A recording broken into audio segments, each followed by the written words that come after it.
Assalamu alaikum wa rahmatullahi wa barakatuh, mes chers frères et sœurs en islam. Que la paix, la miséricorde et la bénédiction d'Allah soient sur vous. Avant de commencer cette vidéo, n'oubliez pas de liker cette vidéo car cela nous donne beaucoup de force pour continuer à partager du contenu bénéfique. Et je vous invite à vous abonner à notre chaîne et d'activer la cloche de notification pour rester informé de nos prochaines publications sur la foi islamique. Mes frères et sœurs, je vous demande de rester connectés jusqu'à la fin de la vidéo pour découvrir les secrets qui s'y trouvent. Le silence de Dieu n'est pas son absence. Il y a des jours où le ciel semble fermé. Tu pries, tu pleures, tu implores, mais rien ne bouge. Le silence devient pesant. Tu regardes autour de toi et tout paraît figé. Aucune lumière, aucun signe. Tu te demandes alors, est-ce que Dieu m'a oublié? Est-ce que mes prières ont été rejetées? Et pourtant, ce silence, aussi douloureux qu'il soit, est parfois le langage le plus puissant de ton Créateur. Allah n'est jamais absent. Il est Al-Qarib, le proche. Il est As-Sami, celui qui entend absolument tout. Ce que tu ressens comme un silence n'est en réalité qu'un moment de préparation. Le ciel ne t'a pas tourné le dos, il est simplement en train d'aligner les choses pour toi, dans un ordre que seul lui peut comprendre. Le prophète, lui-même, a connu ces instants de silence. Rappelle-toi la période entre les premières révélations et leur interruption. Pendant plusieurs jours, Jibril, Gabriel, ne descendaient plus avec de nouveaux versets. Le prophète ressentait ce vide, cette distance. Mais ce silence n'était pas un abandon. C'était une pause divine, pleine de sagesse. Puis est descendu ce verset. Ton Seigneur ne t'a ni abandonné, ni détesté. Sourate Ad-Duha, verset 3. Ce verset est une réponse directe à ceux qui doutent dans l'épreuve. Il vient guérir les cœurs fatigués, brisés par l'attente. Allah ne t'a pas abandonné. Même quand tout semble immobile, il travaille en coulisses. Il déplace les choses que tu ne vois pas encore, il corrige les trajectoires, il protège les chemins. Tu vois, l'épreuve du silence est une preuve d'amour. Car c'est dans le vide apparent que ton âme commence à chercher plus profondément. C'est dans le manque que naît l'intimité avec le divin. Allah t'éduque à travers le silence. Il te façonne, il t'élève. Regarde les graines dans la terre. Elles sont enfouies, cachées sous la poussière. Pendant un temps, rien ne se voit. Pourtant, sous la surface, quelque chose germe. Une transformation invisible est en cours. Et un jour, la terre s'ouvre et une plante jaillit. Le miracle se manifeste. Mais il a fallu du silence. Il a fallu de l'attente. Il a fallu du noir. De la même manière, ton miracle est en gestation. Tu ne peux peut-être pas encore le voir, ni le toucher, mais il est en route. Tu ne ressens peut-être rien de différent dans ta vie aujourd'hui, mais cela ne signifie pas que rien ne se passe. Le silence n'est pas un vide, c'est un espace sacré. C'est là que les choses se construisent. Tu as peut-être l'impression d'avoir été laissé seul dans ta douleur. Tu as prié pour une réponse, mais tu n'as reçu que le silence. Tu as demandé un signe, mais tout autour de toi semble muet. Ce que tu ne sais pas, c'est que même ton souffle dans la solitude est un rappel. Même ton soupir est entendu. Rien n'est ignoré. Allah dit dans le Coran, « Et il est avec vous, où que vous soyez. » Sourate Al-Hadid, verset 4. Ce verset ne dit pas « il vous voit » ou « il vous entend », mais « il est avec vous ». C'est plus fort que l'écoute ou la vue. C'est une présence permanente. Une proximité constante, même dans le noir, même dans le désert de ton âme. Tu n'as pas été oublié. Tu es en train d'être formé. Comme une épée qu'on forge dans le feu, tu passes par des étapes nécessaires. Le silence de Dieu est un feu purificateur. Il brûle ce qui n'a pas sa place dans ta bénédiction. Il t'enlève ce qui pourrait faire échouer ton miracle. Il affine ta patience, il aiguise ta foi. Si tu savais ce qu'Allah t'épargne pendant que tu attends, tu remercierais même pour le silence. Si tu voyais ce qui se trame dans l'invisible, tu tomberais en prosternation sans fin. Mais Allah veut que tu crois sans voir. Il veut que tu sois comme ceux qu'il a décrits dans le Coran. Ceux qui croient en l'invisible. Sourate Al-Baqarah, verset 3. Croire en l'invisible, c'est croire pendant le silence. C'est continuer à avancer quand tu ne ressens rien. C'est prier quand tu n'as plus de force. C'est rester debout, même avec un cœur qui tremble. Alors ne te décourage pas. Ne pense pas que tu es en dehors du regard divin. Ce que tu vis maintenant est peut-être justement le calme avant la percée. Le ciel se tait parfois, juste avant de s'ouvrir avec puissance. Ton miracle n'est pas perdu. Il est gardé. Il est sécurisé. Il est mis à part pour toi. Et ce silence est le sceau d'Allah qui protège ton miracle contre tout ce qui pourrait le saboter. Continue de prier, continue d'espérer, même si tu n'entends rien. Car parfois, la plus grande preuve que Dieu agit, c'est qu'il te demande de lui faire confiance sans rien voir. Chaque larme versée est comptée par le Très-Haut. Il y a des douleurs qui ne se disent pas. Des prières qu'on murmure la nuit, quand tout le monde dort. Des larmes qui coulent silencieusement sur l'oreiller, invisibles aux yeux du monde, mais pas aux yeux d'Allah. Ces larmes que tu verses dans le secret de ta chambre, dans les coins les plus intimes de ton cœur, elles sont connues, comptées et précieuses. Rien ne se perd avec le Créateur. Pas une goutte, pas un sanglot, pas un soupir. Allah dit dans le Coran. En vérité, Allah ne fait perdre le salaire de personne, pas même le poids d'un atome. Sourate An-Nisa, verset 40. Cela veut dire que chaque larme a une valeur. Elle n'est pas un signe de faiblesse, elle est un acte de foi. Car pleurer devant Allah, c'est reconnaître qu'on a besoin de lui. C'est lui remettre ce qu'on ne peut plus porter seul. Et Allah aime qu'on se tourne vers lui avec un cœur brisé, car il est le réparateur des cœurs brisés, Al-Jabbar. Tu as peut-être traversé des moments où tu t'es senti abandonné, où tu t'es demandé pourquoi la vie te frappait aussi fort. Pourquoi toi, pourquoi maintenant? Peut-être que tu as prié pendant des semaines, des mois, des années, sans voir de réponse claire. Et au fond de toi, une voix a commencé à te dire « ça ne sert à rien ». Allah ne t'écoute pas. Mais cette voix ment. Elle vient de celui qui veut te faire douter, de celui qui veut voler ton espoir. Ce que cette voix ne te dit pas, c'est que chaque larme que tu as versée a été vue par celui qui voit tout, Al-Bazir.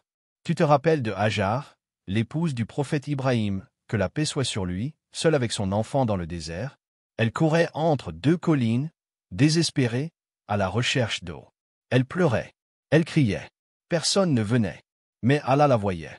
Et de cette douleur est née une source, Zamzam. Une source bénie qui coule encore aujourd'hui, des siècles plus tard. Tes larmes sont peut-être en train de nourrir une bénédiction qui viendra plus tard. Peut-être que tu ne la vois pas encore, mais elle coule déjà quelque part dans l'invisible. Chaque douleur, chaque cri intérieur, chaque larme non exprimée est en train d'écrire une histoire plus grande que toi.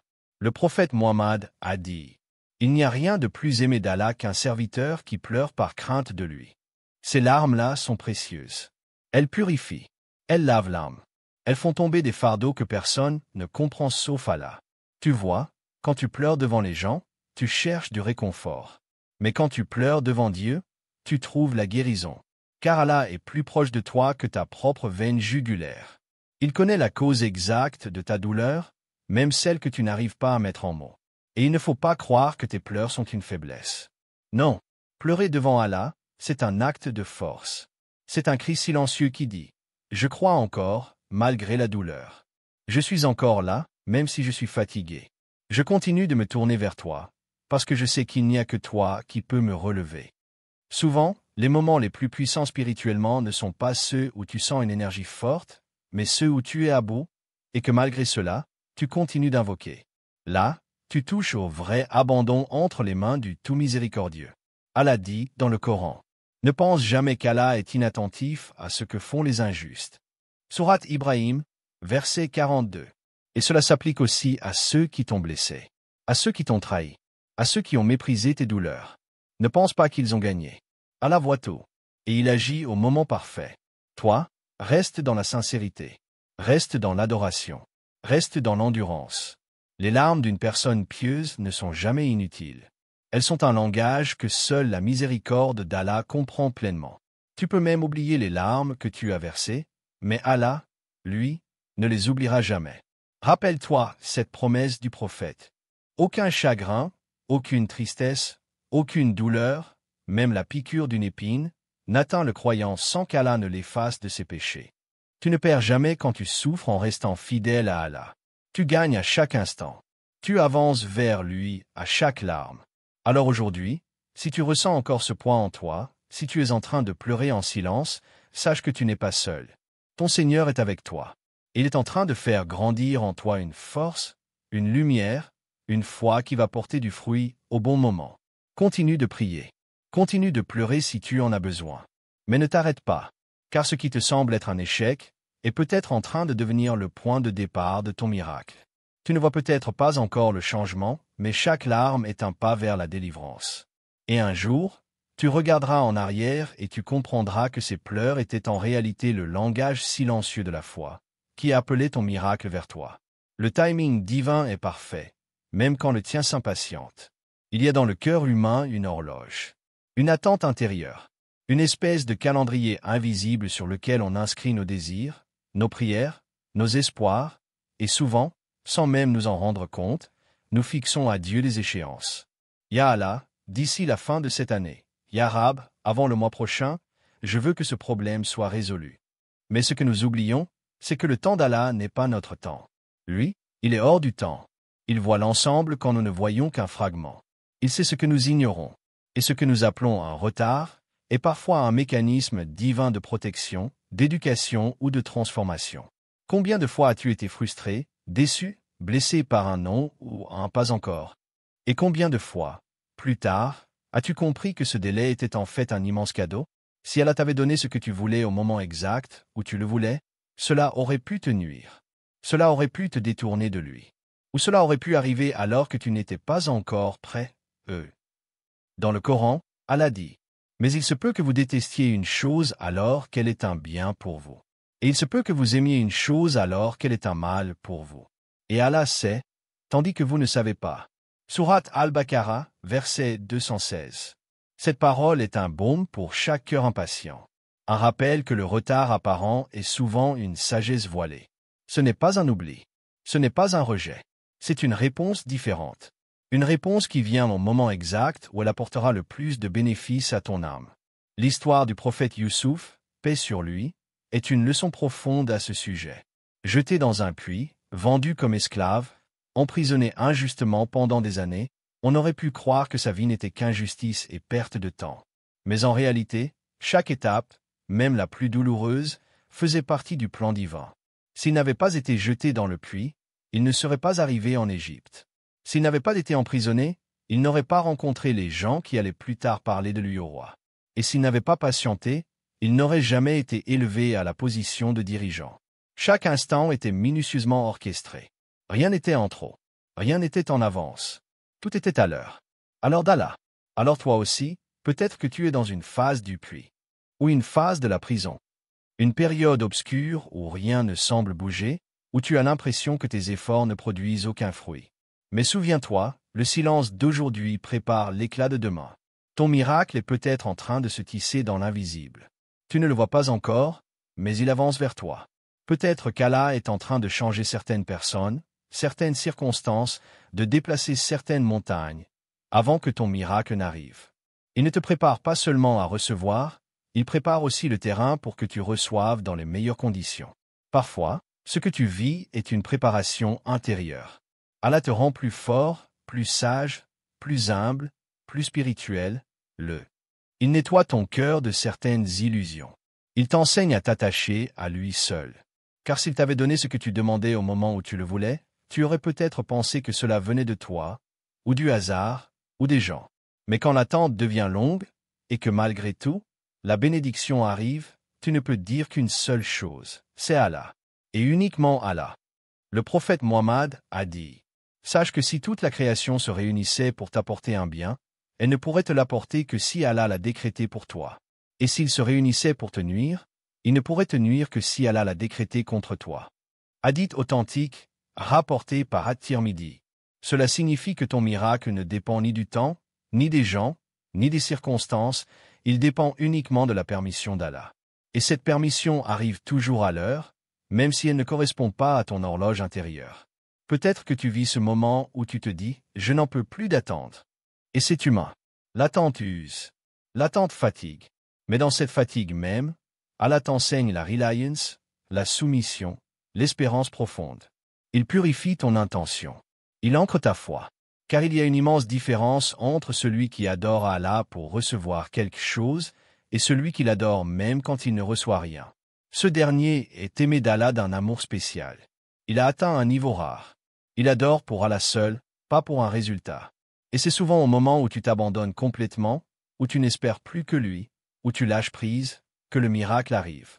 Dans Sourate Ash-Shar, Allah dit, Avec la difficulté vient certes la facilité. Avec la difficulté vient certes la facilité.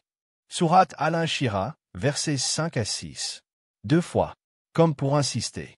Comme pour te rassurer. Oui, ton épreuve a une limite. Elle a une fin.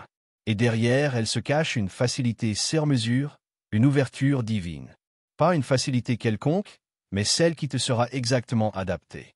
Alors ne désespère pas. N'abandonne pas. Si ton cœur se lasse, parle à ton Seigneur. Pleure s'il le faut. Mais n'arrête pas, car le temps d'Allah est en route. Il ne te laissera pas tomber. Il n'est jamais en retard. Il arrive au moment parfait, celui où ta foi sera le plus élevée, où ton cœur sera le plus près, et où sa lumière sera la plus éclatante. Tu n'es pas oublié. Tu es en préparation. Ton miracle commence toujours à l'intérieur, pas à l'extérieur. Il y a une vérité que beaucoup cherchent à l'extérieur d'eux-mêmes, alors qu'elle habite en silence leur cœur depuis toujours. Le plus grand miracle ne se trouve pas dans ce que tu obtiens, mais dans ce que tu deviens. Les réponses ne tombent pas du ciel sans raison. Avant que ton miracle n'arrive dans ton monde extérieur, Allah commence d'abord une œuvre invisible, discrète, à l'intérieur de toi. C'est ainsi que fonctionne la sagesse divine. Allah ne construit pas autour de toi avant d'avoir restauré ce qui est brisé en toi.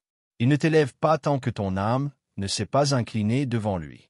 Car si le cœur n'est pas prêt, le miracle devient une épreuve. Et ce qui devait t'élever pourrait alors t'éloigner. Alors avant de transformer ta situation, il transforme ton regard. Avant de changer ton environnement, il change ta perception. Avant de t'ouvrir les portes, il t'apprend à le chercher, même quand tout semble fermé. Combien de fois avons-nous prié pour que quelque chose change à l'extérieur? Un travail, une personne, une situation, un obstacle, sans comprendre que la véritable clé, c'était nous-mêmes. Allah dit dans le Coran, « En vérité, Allah ne change pas l'état d'un peuple tant qu'il ne change pas ce qui est en eux-mêmes. » Sourate Ar-Ra'd, verset 11. Ce verset est immense. Il contient un code spirituel. Il nous enseigne que toute transformation durable commence dans l'invisible, dans le cœur, dans la conscience, dans les intentions. Le miracle que tu attends là-dehors commence quand tu te purifies ici-dedans. Tu veux que ta vie change? Commence par purifier ton cœur. Tu veux que la lumière entre dans ton foyer? Ouvre la porte de ta foi. Tu veux recevoir une bénédiction? Prépare l'espace en toi pour l'accueillir. Parce qu'il ne s'agit pas seulement de recevoir un miracle. Il s'agit aussi d'être capable de le porter, de l'honorer, de l'utiliser comme un pont vers Allah, et non comme une distraction. Et pour cela, le cœur a besoin d'un miracle intérieur. Un apaisement, une réconciliation avec le Créateur, une conscience renouvelée de sa présence constante. Le prophète Mohammed a dit, « Il y a certes dans le corps un morceau de chair qui, s'il est sain, tout le corps est sain. Et s'il est corrompu, tout le corps est corrompu. C'est le cœur. » Hadith authentique, rapporté par Al-Bukhari et Muslim. Ce hadith est profond. Il nous rappelle que le centre de tout est le cœur. Et si ton cœur se remplit de confiance, de gratitude, de lumière divine, alors tout le reste commencera à changer. Regarde ceux qui ont vécu les miracles les plus profonds. Ils n'étaient pas nécessairement riches, ni entourés, ni confortablement installés, mais leur cœur vibrait d'une foi vivante. Et cette foi ouvrait des chemins que personne ne voyait. Quand Moussa, paix sur lui, s'est retrouvé face à la mer, avec l'armée de Pharaon derrière lui, les gens autour de lui ont crié, « Nous allons être rattrapés. » Mais lui, il a dit avec une certitude étonnante, « Jamais. Mon Seigneur est avec moi, il me guidera. » Sourate Ash-Shu'ara, verset 62. Et c'est cette foi qui a ouvert la mer. Pas une stratégie humaine, pas un plan d'évasion, pas un miracle venu du ciel sans raison. Un miracle né d'une foi inébranlable. Alors demande-toi, et si mon miracle dépendait d'abord de mon intériorité? Et si l'obstacle n'était pas la situation, mais ma perception? Et si ce que je cherche dans le monde extérieur, la paix, la guérison, la joie, était en réalité en attente d'être éveillé en moi? Rien n'est plus puissant qu'un cœur aligné avec Allah. Un cœur qui n'a pas besoin de tout comprendre pour avoir confiance. Un cœur qui a appris à dire Alhamdoulilah même quand les choses semblent floues. Ce genre de cœur est un aimant à miracle. Et tu sais quoi? Ce cœur-là est en toi. Il ne s'agit pas de le créer, mais de le réveiller. Il a juste été étouffé par les bruits du monde, par les peurs, les blessures, les illusions. Mais Allah, par sa miséricorde, t'offre une opportunité divine à travers l'épreuve ou l'attente que tu vis. Revenir à l'essentiel. te reconstruire de l'intérieur. La transformation que tu cherches ne commence pas par ce que tu vas recevoir, mais par ce que tu vas devenir. C'est là le véritable miracle, devenir plus patient, plus spirituel, plus fort, plus humble, plus conscient d'Allah. Et quand cette transformation intérieure commence, tout autour de toi commence à changer naturellement. La prière devient plus profonde. Les relations prennent un nouveau sens. Les douleurs deviennent des enseignantes. Et même l'attente devient une source de douceur, parce que tu as compris que le miracle est déjà en marche, simplement en toi. Ce changement, cette paix, cette lumière intérieure, voilà le premier signe que ton miracle est en route. Avec joie. Voici une conclusion douce, spirituelle et méditative pour clore les 4 parties de ton script, dans le style de sagesse et d'espoir qui touche profondément l'âme. Le miracle est déjà en marche, même si tu ne le vois pas encore. Ferme les yeux un instant, respire profondément, et laisse ces paroles descendre dans ton cœur comme une pluie légère venue du ciel. Tu n'es pas oublié. Tu n'es pas ignoré. Tu n'attends pas dans le vide. Chaque prière que tu as prononcée, chaque larme que tu as laissée couler dans le secret, chaque espoir que tu as gardé vivant, Allah les a entendus. Et il n'oublie rien. Ce que tu vis n'est pas un silence, c'est une préparation. Ce n'est pas une absence, c'est un travail d'amour divin, invisible, mais profond. Et si tu ressens le poids de l'attente, sache que parfois, Allah permet ce temps non pas pour te punir, mais pour mieux te bénir. Il polit ton âme comme on polit une pierre précieuse. Il renforce ta foi comme on fortifie les racines avant de voir l'arbre fleurir. Il ajuste ton cœur pour que, lorsque le miracle arrivera, tu sois prêt, à le recevoir avec gratitude et non avec peur. Ne doute jamais d'Allah. Il est plus proche de toi que ton souffle. Il connaît la date exacte de ton exaucement, le lieu, le moment, le visage du soulagement. Et il le fera arriver au meilleur moment, pas quand tu penses être prêt, mais quand lui sait que tu le es. Continue de marcher avec foi. Continue de prier avec confiance. Continue d'attendre non pas dans la peur, mais dans la certitude que ton histoire n'est pas finie, qu'un nouveau chapitre commence, écrit de la main de celui qui ne se trompe jamais. Ton miracle arrive. Et avant même de le voir apparaître dans ta vie, tu peux déjà en sentir la paix naître dans ton cœur. Voici une dua finale douce, puissante et remplie d'espoir, pour conclure cette vidéo avec émotion et spiritualité. Dua invocation finale. Ô Allah, toi qui entends les soupirs des cœurs silencieux, toi qui vois les larmes que personne ne voit, toi qui connais l'angoisse avant qu'elle ne soit exprimée, nous te demandons avec humilité et amour. Apaise nos âmes fatiguées, renforce notre patience, et fais descendre sur nos cœurs une lumière qui ne s'éteint jamais. Ya Rab, si nous traversons l'attente, fais-en un lieu de croissance et non de désespoir. Si tu diffères nos prières, fais que ce soit pour mieux les exaucer avec ta sagesse infinie. Ouvre les portes que nous ne pouvons ouvrir. Guéris les blessures que seul toi peux guérir. Et accorde-nous un miracle, pas seulement autour de nous, mais d'abord en nous. Un miracle de foi, un miracle de retour à toi, un miracle qui transforme nos craintes en paix et nos épreuves en élévation. Ya Allah, ne nous laisse jamais seuls, et fais que, même dans l'attente, nous sachions que tu es là, plus proche de nous que notre propre cœur. Amen. Ya Rab al-Alamin. Chers frères et sœurs en islam, n'oubliez pas encore de liker cette vidéo et de vous abonner sur cette chaîne. Que Allah vous bénisse.